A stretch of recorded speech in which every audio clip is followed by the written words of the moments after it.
You've worked hard since you arrived in the city, gained loads of experience, developed your skills. Everywhere you look, you see something you helped build. But now, you're looking to the future, and maybe you're thinking about where you come from. In Ireland, we need planners, carpenters, plumbers, roofers, engineers, architects, site managers, and more. We need you, with all your skills and knowledge, to help us build thousands of homes. You've built the world. Now come back and build the home that built you. For more information, visit gov.ie/Building Ireland. Brought to you by the Government of Ireland.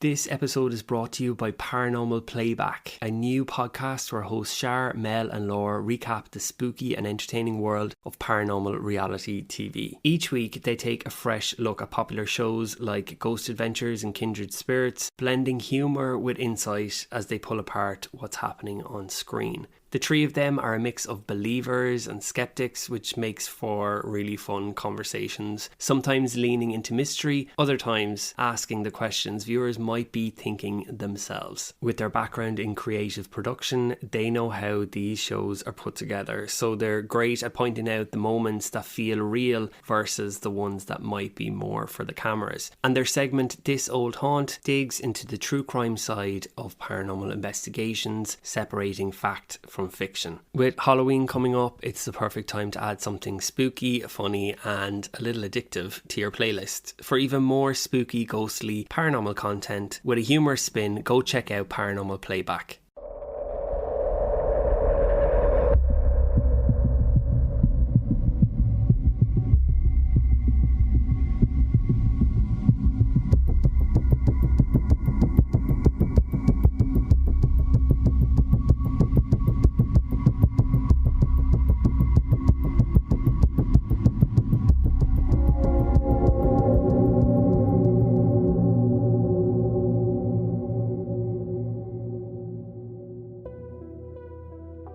Hello listeners, and welcome back to another episode of Scary.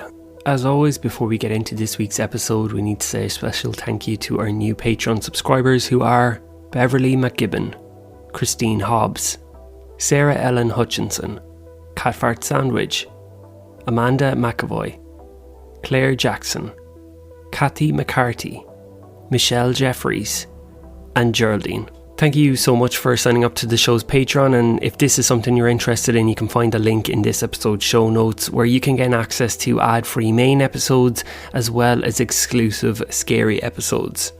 But now, let's get into our next paranormal encounter. My experience happened while I was working as a prison officer in the UK. I live back home in Ireland now, happily retired in the beautiful Leitrim countryside. My prison career began after I lost my father. He had had a year-long battle with cancer, and losing him when I was 27 made me reevaluate my life. I had a good job, which I had gone as far as I was going to in, and decided that this was the kick in the behind I needed to get out of my comfort zone. I passed all the exams and interviews, and after waiting for about 3 months, I was sent to the training college. It was a fun time, especially for a young man far from home. 12 weeks of training and I was sent to my first prison. It was a young offender institution, which as a 27-year-old was quite daunting. Being sworn at and attacked on a frequent basis, it was something that I wasn't prepared for. I was brought up to respect authority, but I soon hardened up to it and got used to the abuse and the violence. I spent about 2 years there and then moved on to an adult prison. And that was a complete opposite. In fact, it was quite boring. This prison had just celebrated its 500th anniversary and was ancient in areas.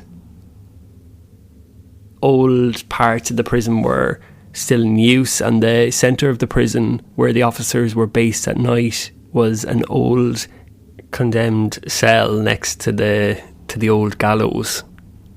And to cap it off, the bodies of the condemned were buried under the exercise yard. All 500 years of hangings were buried just on the outside of the unit. I just remember at night when it was quiet, you never felt quite alone, and often the hairs would rise on the back of your neck going through the old parts of the prison. The work there was very routine. Opening and closing doors, getting people out to work, education and exercise, then putting them in again.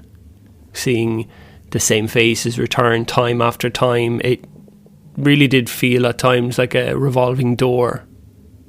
And don't get me wrong, the potential for violence was there. It was just adult males are better at not getting caught, I guess. And after a while, I felt like it was time to look for something else. And that's when I found my last prison. This prison was a therapeutic prison, and it dealt with adult males who wanted to make a change in their lives, which using the therapeutic environment they possibly could.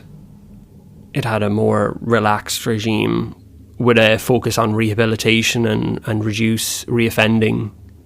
It made me feel like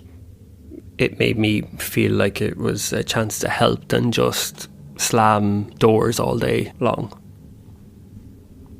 Each wing was a community ran by prisoners who would vote on the running of the wings. Therapeutic groups would be held every weekday. These were divided into smaller groups of prisoners, overseen by a therapist and a couple of group prison officers. Then twice weekly, a wing group would be held to discuss the wing and things going on in the wing. It ran really well, and violence was virtually unheard of.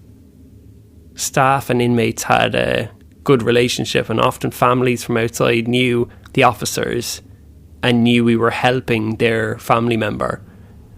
And it was brilliant. Everyone looked out for each other and the morale was high. It felt like we were doing good and helping rather than just locking and unlocking people. All the prisons have a medical centre, and ours was no exception. Only ours was a very cold and, I want to say, unwelcoming place.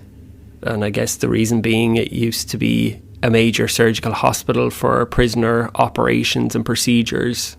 Famously, they specialised in tattoo removal. Prisoners from all over the country would go there to get tattoos removed. The hospital had also been a psychiatric hospital, specialising in violent and sexual offences. From the staff that had worked there, it was quite a dangerous place to work back then. The remnants of the cells were there, separated from the main hospital, so it made it especially creepy to walk past at night, empty cells that seemed to be filled with the ghosts of prisoners who had unfortunately lost their mind or created these horrible offences.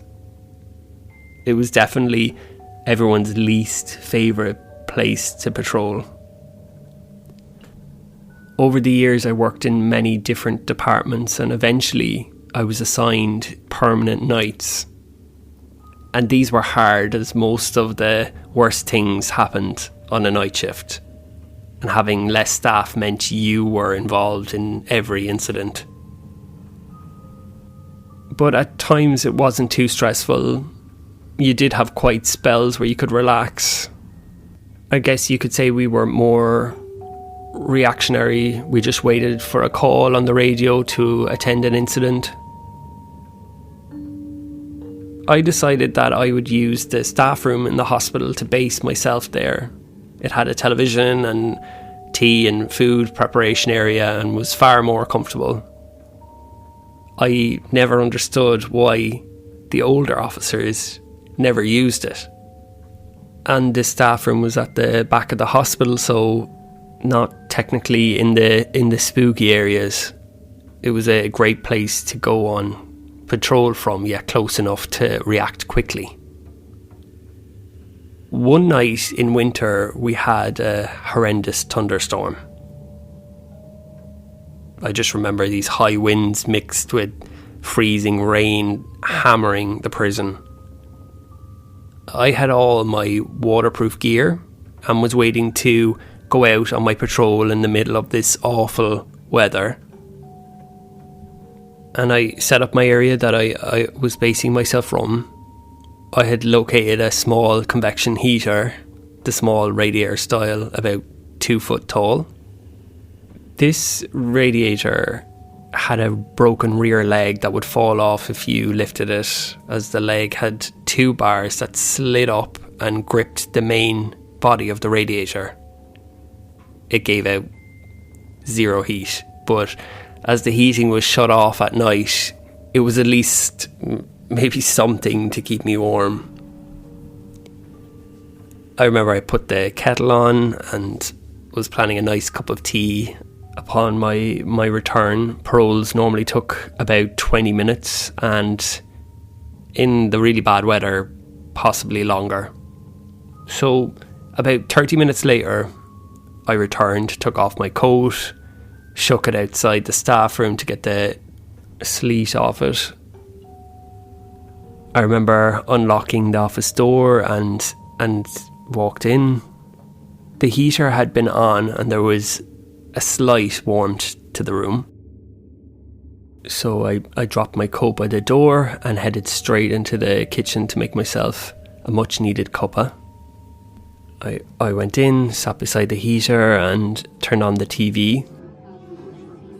The telly was pretty bad at that time of night, but it was company, and that's all I needed just to take my mind off how cold it was. About 10 minutes in, I started hearing a rattling, like a metallic vibration. So I look around and I couldn't see anything. And this noise continued, and confused, I looked around the room thinking it might be the television, but couldn't quite find where this noise was coming from. And then I noticed that the radiator, it was shaking quite aggressively. So I looked at it to try and see what was causing it. Couldn't see anything. And this shaking was getting worse before my eyes. It ended up getting so bad that I decided to turn it off. And as I reached down to pull the plug, the side furthest to me on the radiator began to rise up. It came up about a foot, and as it did, the foot fell off the radiator. I then realised that this radiator remained in the air with nothing supporting it, just floating as if something was holding it upright whilst the other foot remained on the floor. And I just looked at it in disbelief, my mind logically trying to find an explanation for how this was happening. I looked at the lead to see if it was caught on something, or maybe I had caught it on my clothes, but nothing was touching it. I stared at it, and then it dropped and landed on its side, all by its own. So I just stood up, turned off the TV, grabbed my kit, switched off the lights and locked up and left. I was shaken by this experience and headed to the centre, which one of my colleagues, Jim, was coming from patrolling. And he greeted me with a "What are you doing here?" laugh as he said it.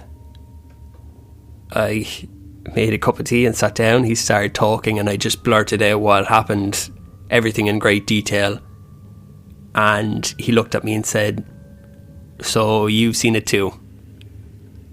I said, what? And he told me how the week before, a female officer who stayed in the staff room at night had been attacked by something in the dark and had basically wrenched her coat from her and then pinned her down on one of the chairs. She was obviously terrified, nor somebody who would scare easily. And so the story goes that the prison had an inmate who liked to attack male and in particular female staff who died in that room in the 1980s. I never based myself there again for the rest of my days in that prison. Thank you to Bernie for sending in his paranormal experience. And now, let's get into our second. My experience happened as a child. My nan and grandfather would take care of myself, my sister and our 4 cousins regularly at their house. The house was an old Victorian house and was previously owned by a school mistress. My mum and my auntie would tell stories of seeing her late at night staring out of the back window in the early hours of the morning. And as you can imagine, none of us as grandchildren would go upstairs alone. And if we did go upstairs, we would play loud music so we didn't hear the weird creaking or the drafts moaning through the old windows and doors. My nan was a strict woman, especially when all 6 kids were together. We would do the typical tease and annoy one another. I remember one day I had argued with my sister and my nan told me to go and sit outside and think about what I had said. I questioned where I had to sit and she replied, the bench down at the bottom of the garden. And she said I could confess to Jack about what I had done. The 2 male cousins, who were 2 years older than me, begged Nan not to send me to Jack. I said, we don't have a Jack in the family. And the boys replied, saying he's real and to not speak to him. And Nan replied with, he's a gnome, which was terrifying as a child. I remember walking to the bottom of the garden for my 6-minute punishment. It was peaceful. We had apple trees, plum trees, and it was a sunny day. To my left, there was a vegetable garden with rows of canes covered in broad beans and peas. After a while, I went back up the garden to the house and carried on with my day. 2 weeks later, we got in trouble and Nan separated all of us. And yet again, I had to go back down to the garden. I sat on the bench, started playing with some apples that had fallen when suddenly I started hearing this digging, this rhythmic digging. And I looked up and saw this gentleman working the soil. I could hear from the strain of working the soil that his voice was gruff. He wore a shirt with a waistcoat and trousers, and he had a sun hat on. I said hello to him and he ignored me. And as I got up to speak to him, my nan called us all in, so I ran into the house. And when I looked back, this man was gone. I went down the next day to speak to my nan, and he was there again, doing the same movement. So I asked who he was, and he replied to me and said, I'm your nan's uncle. I help with the garden. George has been ill since his leg was amputated. My grandfather's leg had been amputated in 1969. I explained that I was Cindy's daughter. The man then stopped digging and asked what year it was, and I replied 2003. And he then told me off and said that I was Cindy and that I should be at school, and that he would give me £1 if I go back, and told me to leave. So I went to the house and I told my grandfather that there was a man in the garden who was trying to give me money to go back to school, and that I was Cindy and that Cindy didn't have children. I just remember my grandfather looking like a ghost had appeared in front of him, and he called my nan straight away and made me sit down to explain everything. My nan told me that she had an uncle Jack. He used to help with the garden when my granddad had his accident. My mum would go see Jack and would skive off school at the bottom of the garden, and Jack used to pay her to go back. Jack had a heart attack and he died at the bottom of the garden, and my mum had found him. After that, I never went down there again, only with my grandparents. Thank you to Kim for sending in our second story today. And don't forget, if you have your own paranormal experience that you'd like me to narrate on the show, you can send it to scaryaparanormalpodcast@gmail.com, and it just might get made into a future episode. And thank you to everybody who has sent in their paranormal experiences. I'm still working through them and had a bit of an incident with my email account, and anyway, it's all sorted now, so I will get to some previous submitted stories in future episodes. And one final thing, as you may have noticed on some of the socials, the podcast is a finalist in the 2025 Signal Awards, which is absolutely incredible, and I'm so delighted. The show is a finalist in 2 categories, which is Best Paranormal or Horror and Driveway Moment Podcasts. I would love if you could please vote for the show in each category, so I'll put the links in this episode show notes, and thank you so much to everybody who has voted. It really does mean so much, and I'll probably be banging on about this for a little while. Other than that, thank you so much for listening to this week's episode, and join me next time for another episode of Scary. You've worked hard since you arrived in the city, gained loads of experience, developed your skills. Everywhere you look, you see something you helped build. But now, you're looking to the future. And maybe you're thinking about where you come from. In Ireland, we need planners, carpenters, plumbers, roofers, engineers, architects, site managers, and more. We need you, with all your skills and knowledge, to help us build thousands of homes. You've built the world. Now come back and build the home that built you. For more information, visit gov.ie/Building Ireland. Brought to you by the Government of Ireland. Hey, Ryan Reynolds here from Mint Mobile. Now, I don't know if you've heard, but Mint's premium wireless is $15 a month. But I'd like to offer one other perk. We have no stores. That means no small talk. Crazy weather we're having. No, it's not. It's just weather. It is an introvert's dream. Give it a try at mintmobile.com/switch.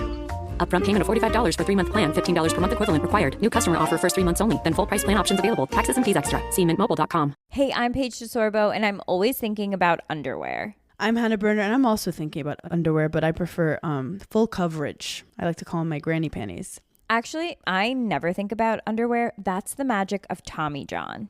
Same. They're so light and so comfy, and if it's not comfortable, I'm not wearing it. And the bras, soft, supportive, and actually breathable. Yes, Lord knows the girls need to breathe. Also, I need my PJs to breathe and be buttery soft and stretchy enough for my dramatic tossing and turning at night. That's why I live in my Tommy John pajamas. Plus, they're so cute because they fit perfectly. Put yourself on to Tommy John. Upgrade your drawer with Tommy John. Save 25% for a limited time at TommyJohn.com/comfort. See site for details. Avoiding your unfinished home projects because you're not sure where to start? Thumbtack knows home so you don't have to. Don't know the difference between matte paint finish and satin? Or what that clunking sound from your dryer is? With Thumbtack, you don't have to be a home pro. You just have to hire one. You can hire top-rated pros, see price estimates, and read reviews all on the app. Download today.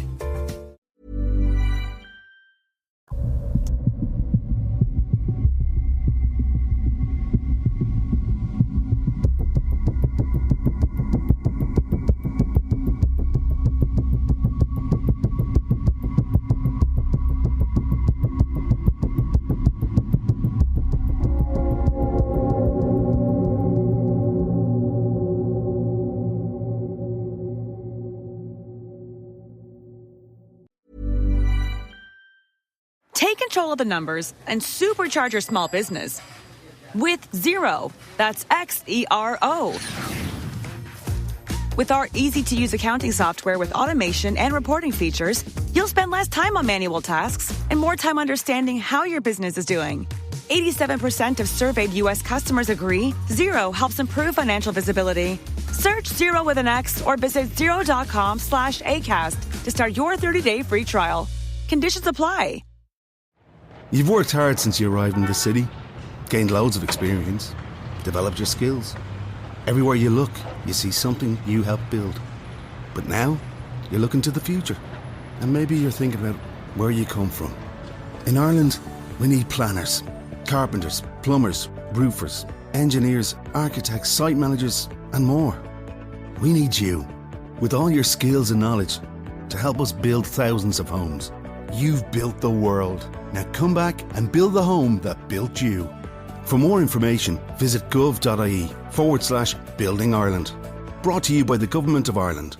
Hey, I'm Paige DeSorbo, and I'm always thinking about underwear. I'm Hannah Berner, and I'm also thinking about underwear, but I prefer full coverage. I like to call them my granny panties. Actually, I never think about underwear. That's the magic of Tommy John. Same. They're so light and so comfy, and if it's not comfortable, I'm not wearing it. And the bras, soft, supportive, and actually breathable. Yes, Lord knows the girls need to breathe. Also, I need my PJs to breathe and be buttery soft and stretchy enough for my dramatic tossing and turning at night. That's why I live in my Tommy John pajamas. Plus, they're so cute because they fit perfectly. Put yourself on to Tommy John. Upgrade your drawer with Tommy John. Save 25% for a limited time at TommyJohn.com/comfort. See site for details.